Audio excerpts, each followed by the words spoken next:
Hi students, இன்னைக்கு 10th standard geometryல example 4.15 4.16 பார்க்கலாம்.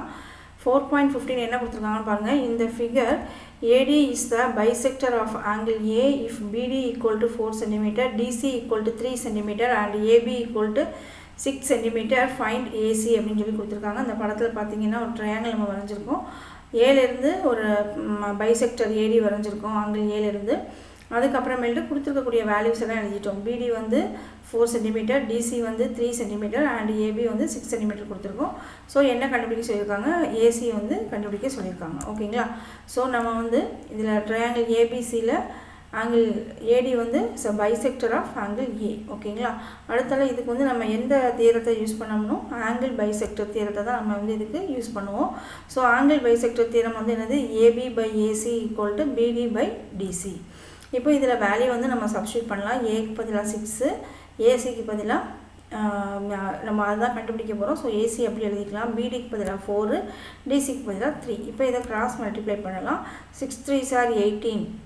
அப்புறம் இந்த சைடுல 4 ஐயும் AC ஐயும் மல்டிப்ளை பண்ணும்போது 4AC கிடைக்கும். So 4AC = 18. நமக்கு என்ன வேணும்? AC தான் வேணும். So AC = 18/4. 18 ஐ 4 ஆல டிவைட் பண்ணா உங்களுக்கு என்ன வரும் பாருங்க. 4.5 cm அப்படினு சொல்லி கிடைக்கும். சோ AC வந்து நமக்கு என்ன கிடைச்சிருக்குது? 4.5 cm. ஓகேங்களா? அடுத்த ப்ராப்ளம் பார்க்கலாமா? எக்ஸாம்பிள் 4.16 பாருங்க. இந்த figure AD is the bisector of angle BAC. இந்த படத்தை பாத்தீங்கன்னா உங்களுக்கு தெரியும்.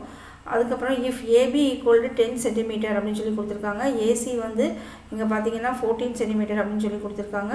அப்புறம் BC பாத்தீங்கன்னா டோட்டலா வந்து x cm கொடுத்திருக்காங்க. நம்ம உங்களுக்கு வந்து BD யும் DC யும் தான் கண்டுபிடிக்கணும். சோ BD ஐ x ன்னு வெச்சிட்டோம்னா டோட்டலா இருக்கக்கூடிய இந்த 6ல இருந்து x ஐ கழிச்சு 6 - x அப்படினு சொல்லி நம்ம இத போடுவோம். ஓகேங்களா? சோ இப்போ கொடுத்திருக்கிறது வந்து நம்ம என்ன செஞ்சிக்கலாம்? எழுதிக்கலாம். அதுக்கு அடுத்து BD ஐ வந்து x ன்னு வெச்சுக்குவோம். So DC = 6 - x cm. இதுக்கும் வந்து நம்ம என்ன தியரம் தான் யூஸ் பண்ணுவோம்? angle bisector தியரம் தான் நம்ம யூஸ் பண்ணுவோம். So AD is a bisector of angle A. இதுல வந்து AB/AC = BD/DC அதை எழுதிக்கலாம். இந்த வேல்யூஸ் எல்லாம் சப்ஸ்டிட்யூட் பண்ணுவோம். AB க்கு பதிலா 10, AC க்கு பதிலா 14. அதுக்கு அப்புறம் BD க்கு பதிலா x, DC க்கு பதிலா 6 - x சப்ஸ்டிட்யூட் பண்ணுவோம். இப்போ கிராஸ் மல்டிப்ளை பண்ணலாம். சோ 14x வந்து உங்களுக்கு என்ன கிடைக்கும் அப்படினாக்க 10 * 6 - x வந்து கிடைக்கும். 10 வந்து 6 ஓடையும் x ஓட என்ன செய்ய போறோம்? மல்டிப்ளை பண்ண போறோம். So 14x = 16 - 10x.